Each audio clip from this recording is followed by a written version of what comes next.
Bom, fique à vontade, em nome do Senhor Jesus, tá? Isso. Quem tiver uma Bíblia e puder acompanhar, né, a leitura hoje, para que você possa também estar ligado à palavra de Deus, e a gente sempre procura pedir para que quando você vir à igreja, quem participa aqui das reuniões sabe que eu sempre venho falando isso, veio para a igreja, você tem que trazer o quê? A Bíblia, glória a Deus, para que a palavra de Deus possa estar conduzindo você em todos os sentidos. Glória a Deus, gente. 1 Samuel, capítulo 13, tá? Se você tiver uma Bíblia, quem não tiver, acompanha pelos telões. 1 Samuel, capítulo 13, versículo 5, tá? Meu Deus, abençoa essa palavra com o teu poder, com as tuas virtudes, para que possamos ouvir não o que queremos, mas sim o que precisamos. Para que uma vez colocando em prática, possamos, meu Deus, ver as bênçãos do Senhor descendo sobre a nossa vida nesta noite, em nome do Pai, do Filho e do Espírito Santo. Amém, graças a Deus. Gente, olha, mais uma vez eu peço, né, para que você que está aqui nessa noite e veio ouvir a palavra de Deus, por favor, nós temos aqui o banheiro e temos também aqui o gelágua da igreja, mas o bom é que esses dois possam ser usados só antes ou depois do culto. Glória a Deus, gente. Porque o momento mais importante é o momento da palavra, é o momento que Deus vai falar com você. Se você está acompanhando, né, pelo celular a Bíblia, deixa no modo avião, para que não possa chegar notificações aí no seu celular, e aí você acaba ocupando a sua mente naquilo que as redes sociais vai notificando você, naquilo que seu celular vai notificando, e aí tira a sua atenção totalmente da palavra de Deus. Amém, pessoal? Glória a Deus. Mas deixa eu fazer aqui uma pergunta a você. Você sabe qual é o seu propósito de vida? Todo ser humano tem um propósito na vida. Você já sabe qual é o seu propósito? Hoje, talvez há pessoas que já tenham conquistado muita coisa aqui presente. Conquistaram muito, mas por algum motivo acabou se perdendo. Acabou, né, tudo aquilo que você construiu, você perdeu de alguma maneira, porque não houve um alicerce. Talvez ou talvez você conheça alguém que já teve muito dinheiro na vida, mas que hoje não tem nada. Já foi bem de vida e hoje, né, não vive uma situação nada agradável. Porque ela conquistou, mas como não tinha um alicerce, na primeira tempestade que aconteceu, o alicerce era de areia, tudo caiu por terra. Mas hoje, se você construir o seu alicerce, priorizar a sua vida com Deus, o seu alicerce, você vai estabilizar todas as suas conquistas. E é isso que nós vamos aprender aqui no livro de 1 Samuel, capítulo 13, versículo 5. Quem achou, diga amém. Quem não achou, diga misericórdia. Que ou pode acompanhar pelas telas, tá?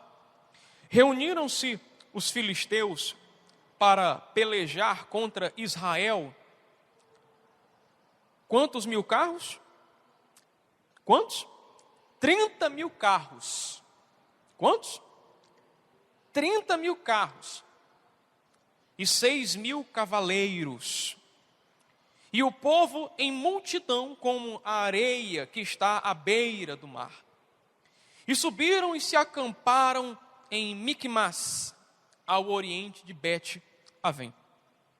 Ou seja, Israel aqui estava em uma verdadeira lua de mel com o primeiro rei Saul. E logo que Saul ele se torna rei de Israel, a Bíblia fala que os filisteus se levantaram contra o povo de Deus, contra Israel.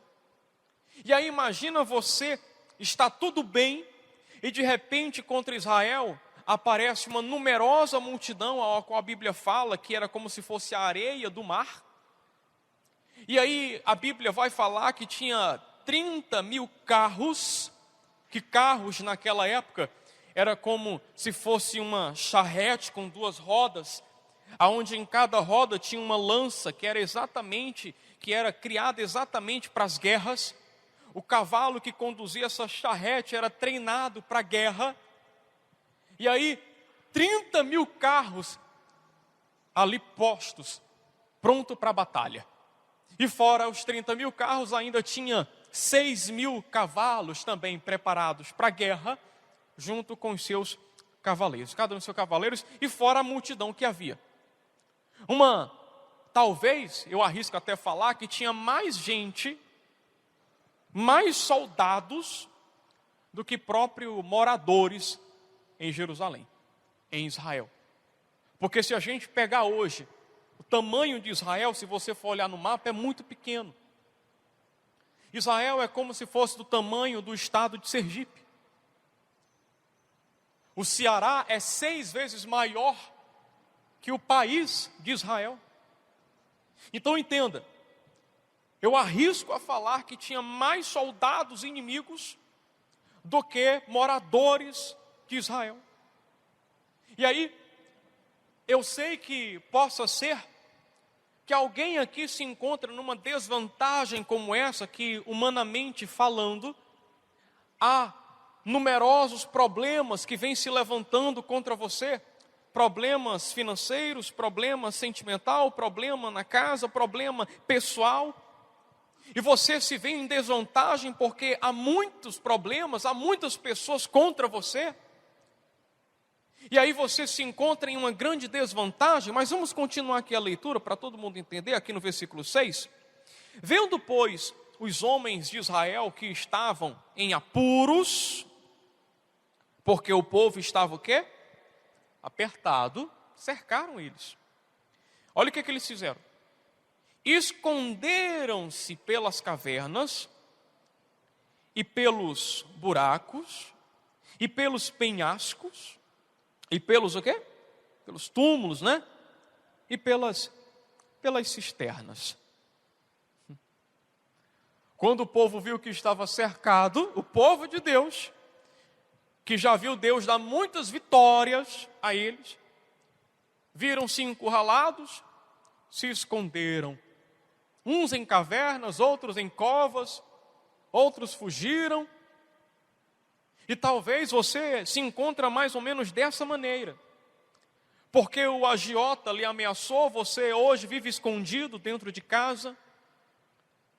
Porque talvez o marido ameaçou sair de casa, você fica com aquele, poxa, se ele sair, como é que vai ser aqui dentro? Porque é ele que mantém a casa. Talvez você seja uma pessoa desvalorizada no meio da sua família, ninguém acredita em você, porque você se interessa muito em vir à igreja. Quando você fala que está na hora de vir para a igreja, as pessoas falam, calma, você vai varrer a igreja, é isso? Já ouviram isso, sim ou não? Você vai varrer a igreja? Agora quer estar na igreja a todo momento? Mas eu pergunto, mas Deus não estava com esse povo, sim ou não? Se Deus estava com esse povo, por que eles estavam com medo? A Bíblia fala que eles estavam o quê? Angustiados. Amém, pessoal? Em outras versões falam que eles estavam angustiados, se viram em apuros, estavam com medo. E o medo faz a mente ficar em branco. Eu estou falando hoje com pessoas, olha aqui para mim, por favor, que já deram testemunhos aqui nesse altar, com pessoas que já viram Deus abençoar a sua vida, mas só porque hoje problemas se levantaram contra você, situações se levantaram, inúmeras situações, e hoje você se encontra encurralado, você está esquecendo do que Deus já fez na sua vida. Você hoje quer desistir, quer parar, desanimou, não é mais aquela pessoa de oração, não é mais aquela pessoa de fé. Aos poucos você era aquela pessoa que se preocupava, está chegando quarta-feira, hoje é dia de ir para a igreja. Hoje, quando chega quarta-feira, para você tanto faz como tanto fez. Não importa, se eu não ir hoje, eu vou talvez semana que vem, porque a igreja está lá aberta todo dia. Ou seja, já não há mais valorização no seu compromisso com Deus, já não há mais prioridades. Mas você já viu Deus abençoar a sua vida. E não é por conta que apareceu outros problemas, talvez maiores, que Deus vai te abandonar. Esse povo acreditava em Deus, mas a angústia neutralizou a fé deles. Neutralizou. E entenda uma coisa, você pode ser uma pessoa corajosa, você pode ser uma pessoa posso falar para você entender numa forma bem cearense, você pode ser uma pessoa desenrolada, mas se você ficar angustiado em meio aos problemas, se ficar com medo, Deus não vai interferir. Porque é impossível agradar a Deus sem o quê? Sem o quê, gente? Sem fé. Não é isso? Sem fé é impossível o quê? Quando aparece o problema, a pessoa perde a fé e dá lugar ao medo, dá lugar ao desespero. Então Deus não consegue interferir para poder lhe ajudar. Deus está contigo, sim ou não, pessoal? Então você não deve ter medo, ainda que venha problemas. Mas pastor, está vindo muito problema, mas você já venceu muitos. E esses também serão outros testemunhos que você vai alcançar para a glória de Deus. Amém, pessoal? Em nome de quem? Mas a pessoa não vem para a igreja. Quando vem é a força. Só vem quando quer, quando tem vontade. E acha que Deus tem a obrigação de abençoar ela. Não quer nada com Deus, mas acha que Deus tem a obrigação de abençoar ela. Faz pouco para Deus, mas quer muito de Deus. Para Deus fazer a parte dele, eu primeiro tenho que fazer a minha. Amém, pessoal? Olha para a pessoa mais bonita que está aí do seu lado, a mais bonita que está do seu lado. Olha para ela aí. Fala para ela assim, para Deus abençoar a sua vida. Fala para ela, para Deus abençoar a sua vida, você tem que fazer a sua parte. Não existe essa, não, eu vou dar um tempo na igreja, vou esperar a situação melhorar, para poder depois eu ir para a igreja. Você vai entrar numa luta sem a direção de Deus, meu amigo, você vai se perder todinho. Os problemas estão vindo, aí é que você precisa buscar. Aí é que você precisa buscar a direção de Deus. Olha aqui o que fala no versículo 7, ó. Também alguns dos hebreus passaram o Jordão para a terra de Gade e Gileade. O povo estava fugindo. E o povo que permaneceu com Saul, estando este ainda em Gilgal, se encheu de temor, eles estavam com medo. Esperou Saul 7 dias, segundo o prazo determinado por quem? Samuel. Samuel tinha falado para Saul o seguinte: ô Saul, ouvi falar que vocês estão cercados aí pelos filisteus? E Saul, o rei, falou para o sacerdote: sim, Samuel, é verdade. A gente está aqui encurralado, é tanta gente que a gente não sabe aqui contar. Aí Samuel falou para Saul: pois segura as pontas aí, enche o povo de fé, porque o rei ele é para liderar, sim ou não? Enche o povo de fé, que daqui a pouco eu estou chegando aí. Aí a Bíblia fala que Samuel estava indo até Saul. Versículo 8. Esperou Saul 7 dias, segundo o prazo determinado por Samuel. Não vindo, porém, Samuel a Gilgal, o povo foi se espalhando dali. O profeta estava atrasado. Houve um atraso, ele se atrasou, aconteceu alguma coisa. E os inimigos estavam acampados, prontos para poder atacar. Aí no versículo 9, olha o que o desespero faz, ó. Então disse Saul: trazei-me aqui o holocausto e ofertas pacíficas. E ofereceu o holocausto. A única pessoa que poderia apresentar um holocausto, um sacrifício, quem tinha permissão de Deus para poder fazer isso, era sacerdote. Rei jamais poderia fazer isso. Por mais que fosse a maior autoridade, não tinha diante de Deus autonomia para apresentar sacrifício. Tinha que primeiro passar pelo sacerdote. O sacerdote tinha que apresentar. Saul ficou com medo porque Samuel se atrasou. Mas com certeza Samuel tinha falado para ele: Saul, rei Saul, segura as pontas, fala para o povo que eu estou chegando. Não tinha celular na época, não tinha WhatsApp, né, para poder mandar uma mensagem. Onde é que você está? Já chegou? Está perto? Está no meio do caminho? E aí Saul se viu desesperado, ele falou o seguinte: não, Samuel está atrasado. Se a gente não se mexer, o povo vai já se levantar e atacar a gente aqui. Vamos apresentar aqui um sacrifício a Deus para ver se Deus tem misericórdia da gente. Porque era para Samuel fazer isso, mas ele não chegou. Vamos aqui, traz aí o holocausto, traz o sacrifício aí. Aí Saul, ele não teve esse temor, fez o que não era para fazer, porque é o seguinte, pessoal, entenda uma coisa. Nós temos aqui que colocar uma coisa na nossa cabeça. Cada um sabe da sua capacidade. Sim ou não? Todo mundo sabe o que é preciso fazer, sim ou não? Nós temos aqui o Pedro, que toca o violão. Eu já vi o Pedro tocar muitas vezes.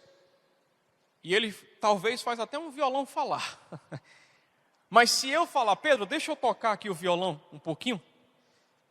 Talvez se eu for tocar o violão aqui, talvez eu espante vocês. Que eu não sei nem para onde é que vai. Não sei qual é as notas, não sei para onde é que vai. Talvez se eu pedir aqui, deixa eu tocar aqui para ver se... E vai sair o tan, tan, tan, tan. Vocês conhecem essa música, pessoal? Não. Porque não é a minha praia, né? Não entendo disso, então... Eu prefiro nem... Não é muito a minha área. Então entenda uma coisa. Cada um tem que arcar com as suas responsabilidades. Vocês estão entendendo, sim ou não, gente? O que o Espírito Santo quer falar nessa noite? Saul era para ter, com o espírito de rei, liderado o povo, falado o seguinte: pessoal, tenha calma. Samuel falou que ia chegar. Ele deve ter se atrasado, mas com certeza ele está chegando. Ele falou que ia chegar. Vamos ter calma. Os inimigos estão aí prontos para atacar a gente. Eles podem chegar o mais perto possível, mas não vão ter autonomia para nos tocar, porque quem está com a gente é maior do que eles, é Deus. E pronto, acabou. Já ele chega aqui. Mas não, ele ficou com medo. Não, Samuel não chegou ainda. Pelo amor de Deus, o inimigo vai atacar a gente. Prepara aí, vamos aqui sacrificar alguma coisa e tal. Ou seja, o desespero fez ele meter os pés pelas mãos. Aí aqui no versículo 10, mal acabara ele de oferecer o holocausto. Ele não, é o que eu falei, eu não conheço o violão. O Pedro ele conhece, eu não sei. Se eu for fazer algo que eu não sei, eu vou me atrapalhar, não vou saber qual é a forma correta. E aí o rei Saul fez isso pelo sacerdote. Aí olha o que aconteceu aqui, mal acabara ele de oferecer o holocausto, eis que chega quem? Samuel. Saul lhe saiu ao encontro para o saudar. Samuel perguntou: o que fizeste? Samuel estava falando: o que você fez? Respondeu Saul: vendo que o povo se ia espalhando daqui, e que tu vinhas nos dias aprazados, né, que você estava atrasado, e que os filisteus já tinham se ajuntado em Miquimás, eu disse comigo: agora descerão os filisteus contra mim a Gilgal, e ainda não obtive a benevolência do Senhor, e forçado pelas circunstâncias, ofereci holocausto. Não soube liderar o povo. Deixou o desespero também tomar de conta. Talvez você, da sua família, seja o único que está vindo aqui buscar a Deus. Você é a coluna da sua casa. Você é o exemplo. Você não tem que ser o primeiro a ficar desesperado, não. Você tem que apaziguar a situação. Lá na sua casa aconteceu o problema, você, com a fé em Deus, tem que apaziguar a situação. Calma aí, pessoal, vai dar certo. E não também ficar desesperado. Então disse Samuel a Saul: procedeste neciamente, ou seja, você agiu de forma louca, em não guardar o mandamento que o Senhor teu Deus te ordenou. Pois teria agora o Senhor confirmado o teu reino sobre Israel para sempre. Para quando? Samuel estava falando: pelo amor de Deus, por que você fez isso? Não era para você ter feito isso. Não era para você ter feito isso. Só quem pode fazer isso é o sacerdote, que sou eu. Para que você fez isso? Você quebrou o mandamento de Deus, você desobedeceu a Deus. Se você tivesse esperado mais um pouco, confiado, se não tivesse desistido, se não tivesse desesperado, se tivesse confiado na palavra do homem de Deus, você não teria feito algo errado. E aí Deus ia abençoar você e você ia ser rei para sempre aqui, rapaz. Mas para que você fez isso? Aí no 14, já agora não subsistirá o teu reino. O Senhor buscou para si um homem que lhe agrada e já lhe ordenou que seja príncipe sobre o seu povo, porquanto não guardaste o que o Senhor te ordenou. Vocês estão entendendo, sim ou não, pessoal? Tudo que você precisa fazer é confiar em quem? Em quem? Em Deus. Você está aqui hoje na igreja. O pastor está falando para você, ó, se você perseverar. O bispo está falando para você, se você perseverar, continuar na fé, vai dar tudo certo. Fica perseverando, fica lutando, obedece. Crê na palavra. Aí você chega em casa e se depara com vastos problemas. E ali você, eu estou indo para a igreja e a situação está ficando pior. Se você tivesse esperado mais um pouco, tivesse perseverado mais um pouco, o diabo não tinha roubado a tua bênção. O diabo não tinha impedido Deus de te abençoar. Quem está entendendo? Tudo parte de você. Para Deus fazer a parte dele, o que eu falei no começo, você tem que primeiro fazer a sua. Nessa época aqui, sabe como é que Israel fazia para as espadas que eles usavam nas guerras, as lanças que eles usavam na guerra, não enferrujar? Eles chegavam da guerra e pegavam a espada, as lanças que eles tinham usado e botavam no azeite, no barril de azeite, que era para não enferrujar. Aí quando eles iam para a guerra, eles só pegavam lá do barril de azeite, limpavam, aí iam para a guerra. E aí, meu amigo, a espada era lisa, meu amigo. Era igual uma cortando sabão, liso. Sabe o que a gente aprende com isso? Que para a gente vencer as guerras, a gente tem que estar no azeite. Para a gente vencer as lutas dessa vida, a gente tem que estar com Deus, em sintonia com Deus, ligado com Deus e não ligado aos problemas que a vida proporciona, porque problemas sempre vai ter. E uma vez você recebendo a direção de Deus e obedecendo, fazendo a sua parte, você vai poder ter testemunho, você vai poder ter vitória, mas agindo da sua maneira, do seu jeito, você vai só piorar a situação. Você vai só piorar a situação. Hoje tem gente aqui que está desempregado, que está crente, falando assim, se um dia Deus abrir uma porta para mim e eu começar a trabalhar, aí as coisas vão melhorar. E hoje tem gente que está aqui empregado e está liso. Tem gente que conseguiu um emprego e continua liso. Não pode sair com a família para comer o que quer. O filho pede alguma coisa, não tem. Espera um pouco, filho. Dói você falar para o filho, tem calma, a gente está sem dinheiro. Mas está trabalhando, mas está liso. Então o trabalho não resolveu o problema dela. Tem gente aqui que está solteira e fala assim, se eu me casar eu vou ser feliz. Hoje tem gente querendo se separar para ser feliz. E aí? Você acha que para poder a vida ser abençoada, você tem que sair do país? E tem gente vindo de outro país para cá, para o Ceará, para ser abençoado. Tudo é você ter sintonia com quem? Com Deus. Você está ligado a Deus. Olha, se você hoje fazer um voto, olha, a partir de hoje, toda quarta-feira eu vou estar na igreja. Vou estar recebendo a direção de Deus. Vou estar ouvindo a palavra de Deus. Ah, meu amigo, você pode ter certeza que não tem diabo que vai poder contra você. Aí pode vir, gente, pode vir problema. Pode vir inimigo, pode vir inveja, praga, pode vir o que vier. Pode vir o que vier. Você vai vencer qualquer situação, porque maior é quem está com você. Se você fazer sua parte, se você estiver confiando, não se desesperar. Tem gente que se desespera. A pessoa está na igreja, mas se o macumbeiro se muda lá para perto da casa dela, ela fica com medo. Ô pastor, se mudou o macumbeiro lá para perto de casa, pelo amor de Deus. O macumbeiro passa pela gente, olha com os olhos vermelhos, me arrepiou todinho, pastor, pelo amor de Deus. Olha aí. Hoje tem gente na igreja que tem medo de macumba. Mas que diabo de crente é esse? Que tem medo de macumba. Ah, minha vida não vai para frente porque tem muita inveja. Agora pronto, inveja sempre vai ter.